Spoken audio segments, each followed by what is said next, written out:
ukitaka kelele utapata. Good morning, Kenya. It's Kelele time. We are glad you're with us. I'm your host, Susie B. And the only prince in Africa, Emeka. And today we are talking about the Metro Man. There's a new breed of the modern man which is becoming increasingly common. This man takes rather good care of himself. In fact, some people think he takes a bit too much care of himself.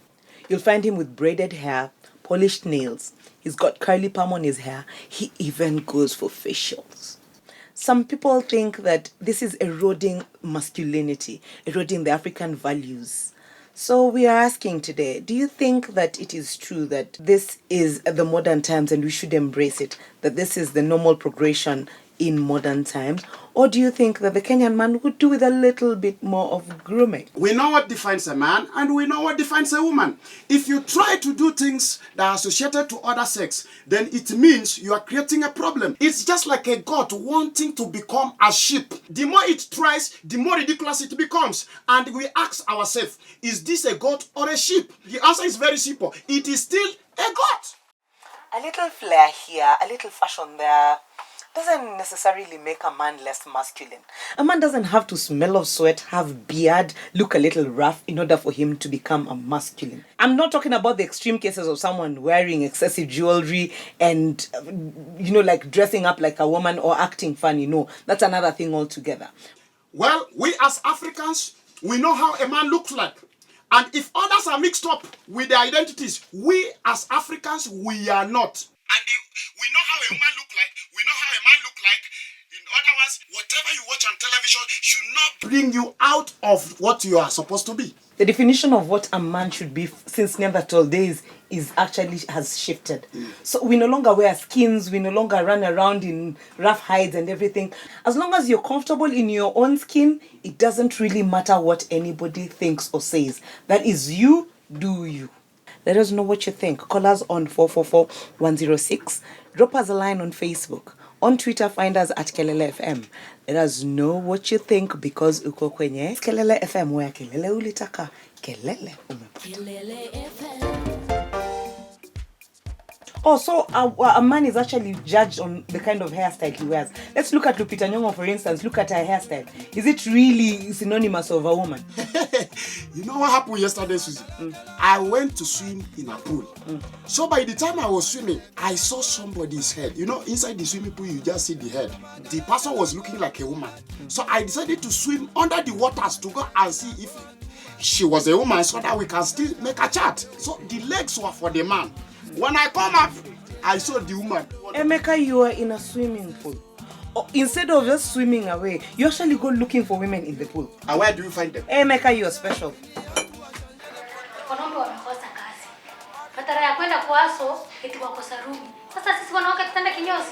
Sasa wewe nikuulize. Inakuashia nini hata mwanaume akiamua ni facials atafanya, makucha atatengeneza, aende salon asiende? Shida iko wapi? Inaniwasa tena sana. Hiyo ni kuleta pompe. Wakifanya hivyo mimi nitafanya nini?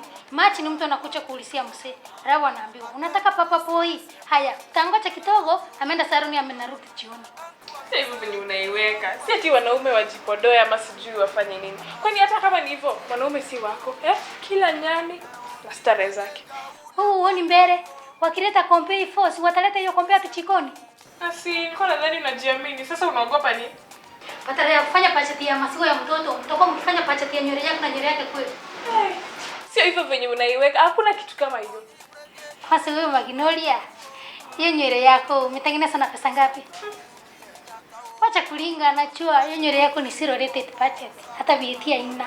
Hii nywele yangu wachana nayo. Hii nywele ni valid hair kwanza nakwambia. Lakini yeye anaki salon. Halafu unapata mwanaume anaenda salon, badala ya kutumia hiyo pesa kununua masigo ama nyama kota. Wewe unajua sielewi shida yako ni nini. Wewe kwanza unajua sisi tunatumia pesa kwa nywele ama tutumii. Na kwanza umepiga kelele. Mwanaume wako anaenda salon. Na kwako anatengeneza nywele. Si ndio? Angekuwa Uganda angekuwa Mexico. Kwa analog. Sisi ni digital.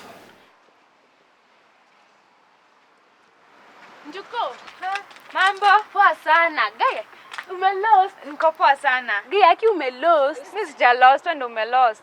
Nikuonyesha kitu? Na uko na kasimu mpya. Na alikununulia? Kwa lazima ninunue na mtu. Wewe kweli. Nilikuwa nataka unisaidie kwa kile kitu naitwanga bookface. Bookface.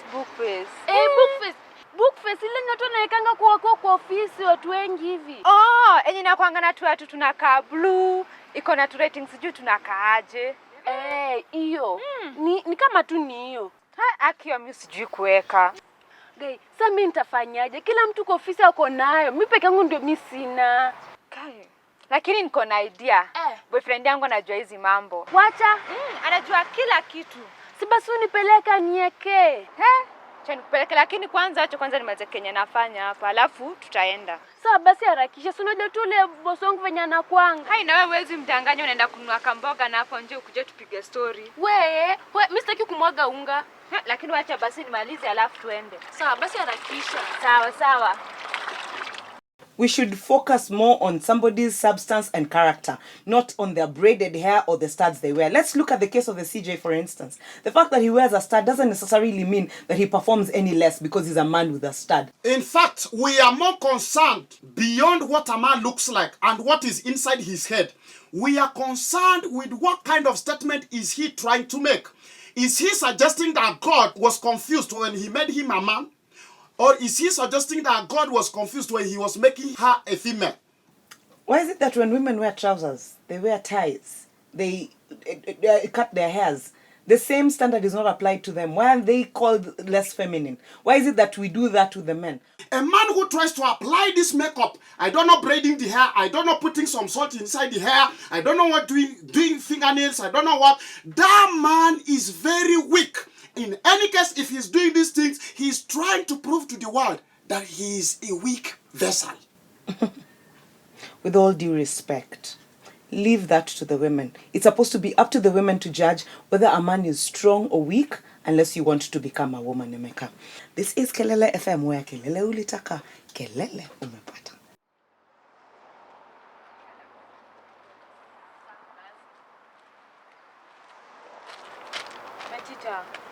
Ndugu. Sasa. Poa sana. Yes. Niko poa na wewe? Niko salama kabisa. Nimefurahi sana kukuona. Na hii mzishana inakaa familia sana. Hii mzishana nimeiona wapi? Wewe si ni ile mzishana inafanya kazi kwa hii watu wanangoja watu washindwe kulipa nyumba ndio waanze kuwafukuza. Ile optionea. Si ndio hii. Unaitwa nyani? Agneta. Si ndio? Mimi nakujua sana wewe. Mimi siwezi shindwa na watu hii area. Yes, ati nimemleta umweke ile kitu inaitwa bookface kwa simu yake. Hiyo tu? Yaani msishana mrembo na mnai hata ajui maneno ya bookface, leta hiyo simu niona ni gani. Hii ndio simu yako? Sasa kukuwekea bookface hapa lazima uko unajua mambo ngapi? 6. Ya kwanza ni jina yako, unaitwa nyani? Agneta. Hauna nyingine? Hapana. Kuna jina moja kama mkate. Na nini? Umeolewa? Hapana. Na Vision 2030, unaona maoni yako ni gani? Niko na vision ya kukua kwa bookface. Na unaonaje? Just in case. Metete su mweke tu hiyo bookface aende. Anachelewa. Ndugu, acha nikwambie, unaona hizi maneno lazima nijue ndio nikiweka ndio uweze kumtengenezea vizuri. Unajua ile simu lazima nipeleke kwa ofisi iende ifanywe plugin, alafu ndio tufanye connection juu ya connectivity ndio ya nini ya portability. Najua unazijua kabisa. We enta urudi kwenyu alafu utakuja baada ya saa moja. Sawa? Sasa nikirudi nitapata hiyo bookface. Usikuwe na problem. We enda alafu kuja baada ya saa moja. Ni mimi niko nayo doctor. Haya gainduko kumbe anajua. Si nilikwambia. Laki asante sana. Bye. Sawa, karibu. Hata nikimbie. We ndiko nikuulize, anatoa kitu kidogo. Lakini si ni best yangu. So msamee alafu next time atapea. We, acha nikwambie kitu moja. Ukiwasoesha hivyo, wataanza kukuja sana hapa bure. Unasikia? Lazima uwafundishe kutoa kitu kadogo. Sasa hii ndio itakuwa mara ya mwisho. Juu ni wewe, nitamsamehe. Otherwise, niko poa. Na umesweat hapa mapua. Nimetisha wewe. Ndiko unajua unafurahisha roho yangu sana. Kila wakati. Sana. Ndiko. Hebu nifanyie kitu moja tu tunasikatae. Hebu simama uangalie kifandrei huku mbele. Sasa nataka utembee kwa mwendo wa madaha. Hivi? Hapana. Geuka hivi. Wacha nitembee hivi. Wacha mchezo. Sasa wacha mchezo ntuko. Wacha nitembee. Sasa nini? Wacha masarau. Welcome back to the station that feels the pulse of Kenya, cares about what you think about, and the burning issues of society. And today we're talking about men and grooming. There's this breed of men who are very cautious about their looks. They do things like braiding their hair, polishing their nails, curling their hair, doing facials.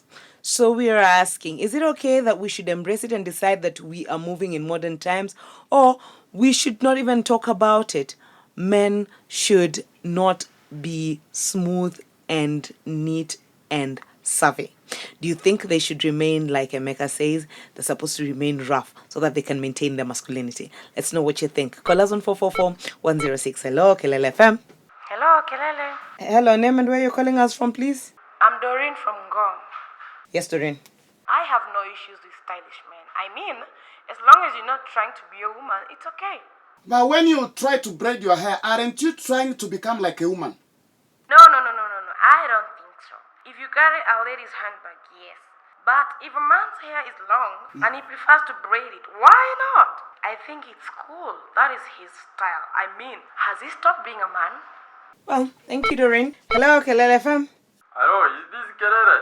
Yes, this is Kelele. May I know who I'm speaking to? I'm the Gracias Moromentonjo. Hey, that one is a Greek name. Susie, do you know that I also speak Greek? Anyway, why should you be interested? You wouldn't even know the difference. Talk to me, my man. Even if I stuck them up under your nose, you wouldn't know where Greece is. Hello, talk to us, Dio Gracias. Yeah, Mr. Emeka. I'm not a Greek, Now, Emeka has said something about men who braid their hair being confused about their identity. And that God was not confused about their gender when he was creating them. That is very right, my friend. 10 out of 10. My question then is, even if he created you a man, did he say men shall put on trousers? No, it's just the culture and the choice of people. In other places, men put on skirts, for example, as part of their culture. Do we have those kind of debate there? You are now confusing issues. Let me also ask you a simple question. Is it a norm or a culture where we are right now for a man to braid his hair? It might not be the norm, but then why didn't we reject the Chief Justice on the basis of those things he put on his ears? We didn't say we refused him because of, that is against our culture and norms. We just accepted him the way he is. I surrender. I like this conversation. Keep the calls coming. Call us on 444-106. Let us know what you think. You on Kelele FM where Kelele ulitaka. Kelele umepa. Kelele FM.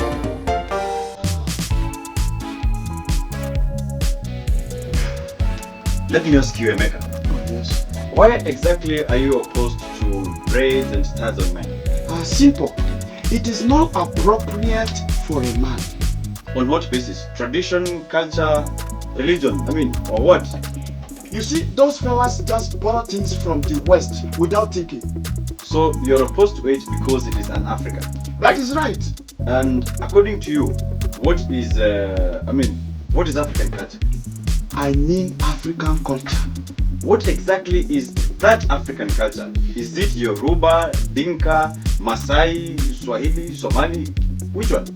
My friend, why don't you go back to that machine of yours?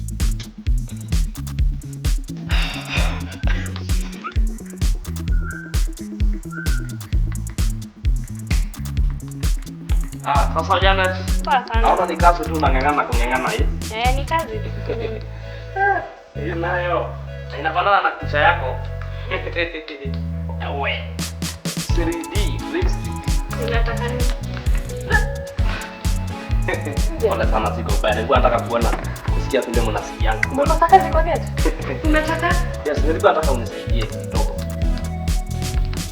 Kwa sababu nilinunua hii simu juzi na nataka uniwekee bookface. Bookface? Unaona hii inakuanga kwa kompyuta, kwa simu, hizi watu wanatagana picha hizo. You mean Facebook? Hiyo Facebook. Mbona unasema bookface? Wewe ndio hujasikia nimesema Facebook. Umesema bookface? Au mimi siwezi kosea nimesema Facebook. Umesema bookface. kusema ukweli, nimesema Facebook can cheat, can die. Niweke. Una internet? Niko nayo. Haya, download the app and you'll be good to go. Sasa hiyo nayo ni nini? Niweke twende unajua hizo maneno. Please. Asante. Hizo hiyo wewe kapa. Yes. Weka pin. Niweke pin number.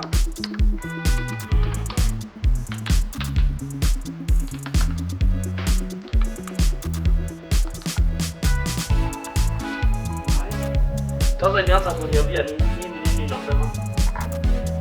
Kwani niliweka pin mara ngapi? Nimeweka mara 3. Mara 3 hivi. Nimeblock hiyo simu, hakuna vile naweza kusaidia. Siwezi ingia. Haiwezi. Unless you don't remember the right thing.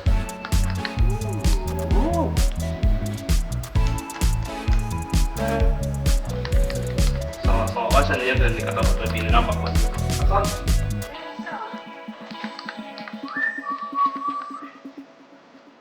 You're tuned in to your favorite morning show, and I'm your host, Susie B. And Emeka the Prince. And today we're talking about the metrosexual man. This is the breed of men who actually take time to make sure that they're better groomed. You'll find them with braids, you'll find them with nail polish, you'll find them with curly hair. Do you think this one actually goes on to rubbish the masculinity? Or do you think good grooming is a good thing? Does this make them less masculine, or it's not even supposed to be an issue we're talking about in the first place? The number to call is 444106. Hello, Kelele FM. Hello. Unaitwaje na unapiga kutoka wapi? Mimi ni Pastor Theuri kutoka Kijabe. Yes, Pastor. Mimi swali langu ni kwa hawa wanaume wanasuka nywele na kuvaa hizo earrings. Fine, it is within your right to do what you want. Lakini swali ni what value is adding to your life? Ni manufaa gani inaongeza kwa maisha yako? Okay, Pastor, I could also ask you a question. When you choose to wear a gray suit as opposed to a black one, does it add any value in your life, or does it take out any value out of your life? Isn't that just a matter of choice? It doesn't change who I am. I'm still Pastor Theuri. But if you walk in my office and you want something, I don't like the fact that as a man you have braided your hair. You might not get what you wanted. And that is why I asked what value it adds or even removes from your life. But Pastor, you cannot dictate your taste to everyone. Don't you think? No, I cannot. But your choices have consequences. Even if it's a matter of fashion, choices have consequences. And even the Bible is clear that we should do everything in moderation. Okay, thank you, Pastor. Kelele FM, hello. Anyaje Suza? Haya, naona nimepata jina mpya. Na si ndio Suza? Sio ndo jina yako ya mtaani. Usijali, tuko pamoja. Anyway, inaitwa Brayoze ama Brayo. Haya, Brayoze, unapiga kutoka wapi? Napiga kutoka Umo. Okay, unasema aje? Mimi mwenyewe niko na braids. Na niko comfortable tu sana. Sikuli kwa msee, silipi rent na mtu. Kila kitu ni kwa bidii yangu. Unashika? Sasa itabidi kila msee amejipa shughuli. Ama ni aje Suza? But suppose you decided to cut your hair like other men. Buda, hii ndio njaro yangu, usikii? Kichwa ni yangu. Hey, did you just call me an old man? Anyway, are you proud of yourself? Tena mbaya Buda. Wacha nikuulize swali moja. Si ama Moran sijui unatonga Masai, Masamburu, wanakuanga na mabraid? Mbona muwaulizangi hizo maswali? Mnasema tu culture. Let Emeka bite his tongue as he tries to answer that. Brayo mtu wangu big up. Asante kwa kutupigia. Stay tuned. Don't touch that dial. We'll be right back. Kelele FM. Hey, you know, Mzee Emeka. And you are Suza. What did you call me? It is not me, it is that guy, Brayo. Wait. He called you Suza. Atiniaji Suza. Wewe ni msupa hata bila matuta. Wewe ni mdupa. Oh, so now you want to change your career so that you can become a rapper. Yo, what up? You guys, I also need a cool street name. If Susie is Suza, what of Emeka? Mezesha. Is it nice? I have a better idea. Mazishi. Aha. Yes. Emeka the Prince. Prince Mazishi. Well, good morning, Kenya. Welcome to your favorite morning show. I am your host, Suzabi and Mazishi the Prince.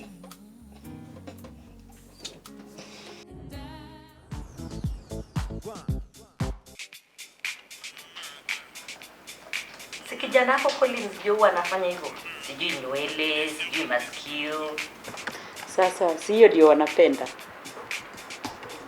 Lakini Mama Collins, nikuulize, unaonaje hii maneno ya Collins kushuka nywele, kuvaa earrings? Mambo ya vijana wa siku hizi. Kama hiyo ndio inawafurahisha, wacha wafanye vile wanataka. Wakichoka, wataacha.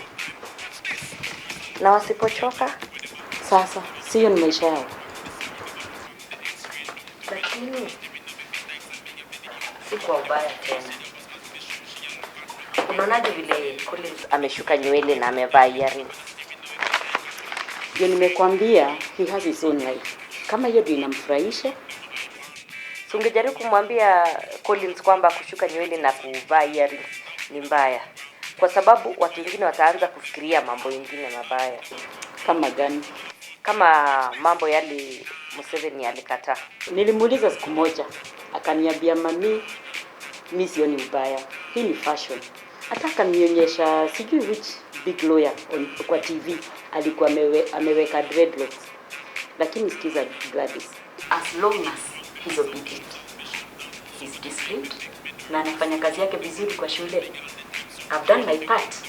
Kama kushuka nywele ndio anataka, ashuke mpaka siku ile atachoka. Mama Collins, unampatia uhuru sana. Acha nikwambie, usipompatia hiyo freedom when he's under your control, atakuja kuwa mbaya sana, sababu siku ile atatoka kwako, atafanya mambo mengine mabaya zaidi. Haya.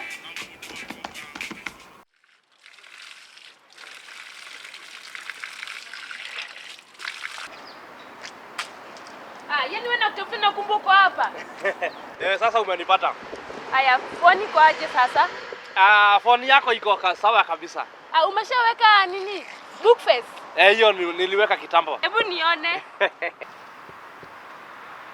Wewe kwani siku hizi lollipop nimekuwa phone? Wacha mchezo. Hiyo simu yako, unajua saa ile tuliweka hiyo